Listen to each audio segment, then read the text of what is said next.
with Le'Veon Bell, who had a very interesting tweet the other day, once again, apologizing to the Pittsburgh Steelers, once again admitting that the grass isn't always greener on the other side. It's been a 2-3 months now since he went on the Steel Curtain or Steel Here podcast and talked about his time in Pittsburgh and how he wanted to come back. Then he sends out a bit of an apology to the Pittsburgh Steelers. We'll check it out here real quick. I never apologize to the fans for really sitting out or leaving the Steelers. I never apologize.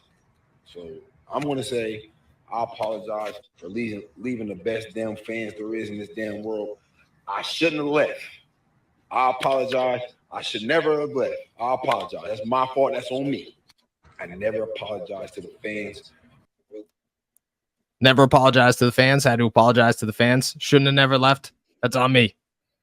He keeps going. I think the toughest part here is like you look back and the 180 by Le'Veon Bell since everything kind of fallen apart has been very drastic. You know, you heard that again though. What were your thoughts?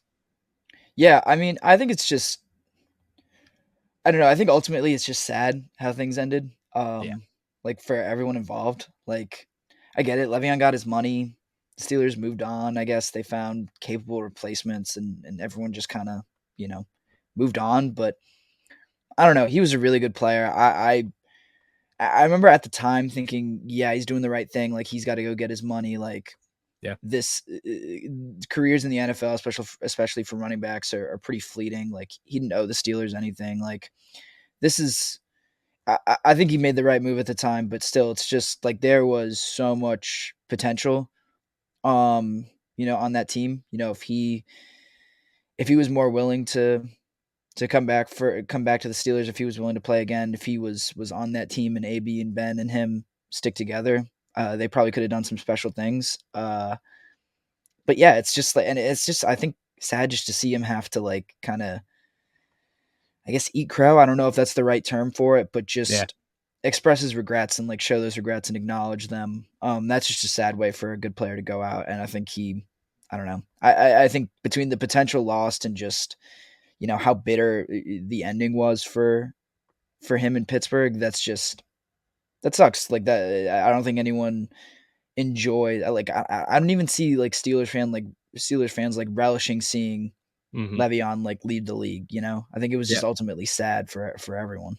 Is that what it was like on the other side of that when the whole contract situation was going down? Because I only experienced it from the Pittsburgh Steelers side, and I kind of had a foot in the door, so I had to be, somewhat neutral about the situation. From the other side, did it look like it was? Was your thought of it like, hey, Bell, this is Bell, go get your bag? Yeah, I mean, like that's how I kind of thought of it. So he ended up getting less money than what the Steelers money, offered. more guaranteed. Yeah, and so I always kind of fall on the side of like, yeah, you got to go get your money. Like, the guaranteed money was what he was hung up on. So, he got what he wanted ultimately. But I was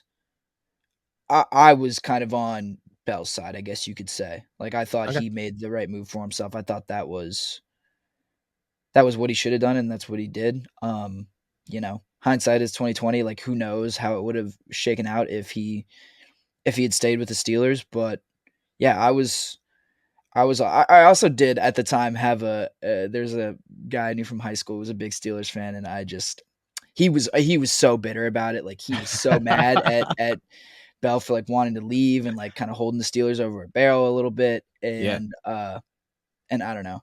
I mean, we're all obnoxious about our football teams to a certain point when they're, especially when they're good. And he was also pretty obnoxious about the Steelers. So I kind of did enjoy, I was like, yeah, Bell, like, make this guy suffer. Let's go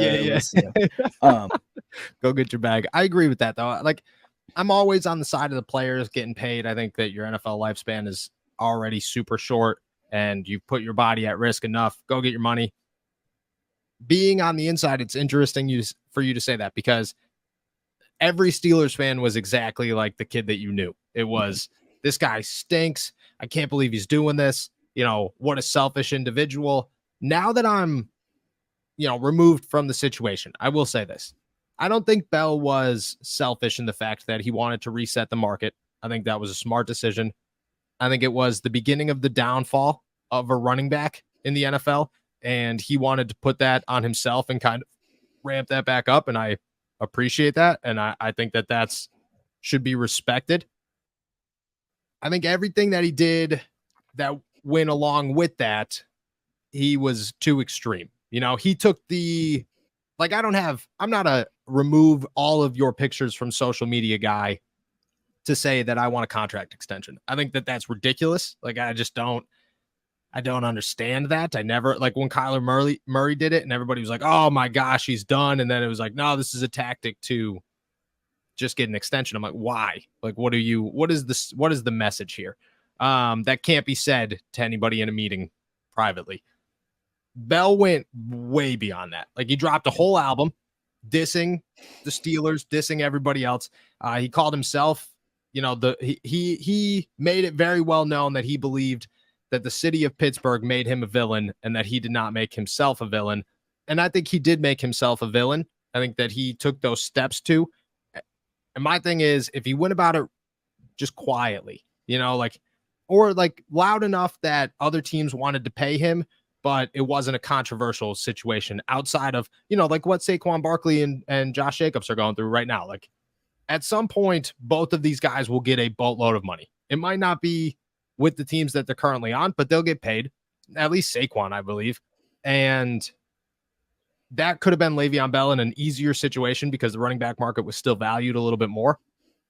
I think he took it to such an extreme that you're like, okay, like at some point you got to take some blame for it. But I do I think he did win the battle there, lost the war ultimately. But it's just like, also at what point are we just going to move on? Right. It would be the end of the Le'Veon Bell conversation. Yeah. It's just like, why do we have to keep rehashing this? Like, what happened? Like, and does anyone care anymore? Like, does anyone, no, was anyone waiting on an apology from Le'Veon Bell? Like, I feel like everyone had kind of come to peace with what had happened. It was long ago. It was when I was in high school, I guess. Yeah, it was a long time ago. It was like 5 years. That's a lifetime in the NFL. So like at this point, like really, who cares? Like this is, but yeah, I completely agree with that. That there was accompanying unprofessionalism that just made everything a lot harder than it needed to be. Yes, and there was no need for it. Right. You could have kept yourself very mild throughout the situation, expressed the need. I think that's the biggest thing is that the argument that we'll get from this, from those who say that we're wrong, will be, well, he had to bring light. He had to bring this attention. He had to kind of make it a big deal. I 100% agree with that. You had to make it as big of a deal as you possibly could without crossing a line. And he blew up the line. The line wasn't even he full sprint, dodgeball jump over the line, trying to throw a ball and get somebody out. Last ditch effort, cross the line. And it just, that's where I think I turn away from it. Well, I feel like easier ways to communicate with, like you have an agent for a reason. Like you can communicate with your team and other teams in much easier and like simpler ways than the ways he did. Yep. And especially with the Pittsburgh Steelers. If we know anything about the Pittsburgh Steelers, they are, they'll talk. They're very open, but they're very private. And the minute that you make something a big deal publicly, they're like, okay, well, why would we be involved with this? Like we're an in-house organization and we'll solve things in-house and it might not work out, but we're going to do it our way. And Bell didn't do that, so the grass is not always greener. Like you said, like, I think everybody's moved on. And I think the next question is like, will Le'Veon Bell ever be back? Because if there is an argument that he's at some point belongs in the Ring of Honor or the Hall of Honor, excuse me. Does he come back for that? Do the Steelers at some point welcome this guy back to their organization? I think there's a world where enough time has passed that everyone's like, all right, who cares? And he kind of privately makes his amends with the Steelers as an organization. Just if you're the Steelers, you kind of gotta do some gauging of public opinion. Like, is Le'Veon Bell Yes. someone that the fans are going to respond to when you Mhm. have whatever Ring of Honor ceremony at whatever game or whenever? Like, is he just going to get booed? Like, you don't want that either. Like, that's Could you imagine AB get booed? You think AB'd ever get? You think they'd ever welcome AB back? yeah. I'm sure AB would love to. I bet eventually, like, AB would love to come back, but they are not. You can't touch AB if you are the No, Steelers. Like, you no can't. chance. No Yeah. chance. You have to put him in the Hall of Honor, though, right? No, but maybe not. Do Though you? it's the Hall of Dude, Honor. I don't think you Yeah, do. Like, I know. obviously the football qualifications like are all there, but I Yes. think there's too much off the field stuff for you to even consider, for any NFL team to consider touching Antonio Brown in kind of any capacity. Like, Any team, not just the Pittsburgh Steelers, welcoming him for a halftime ceremony. That would be awesome. I would love that locker room beforehand, that locker room session beforehand so much. Yeah. I would love the speech. I would love the arrival. yeah, They that's the should thing, put- because it would be the AB show. It would.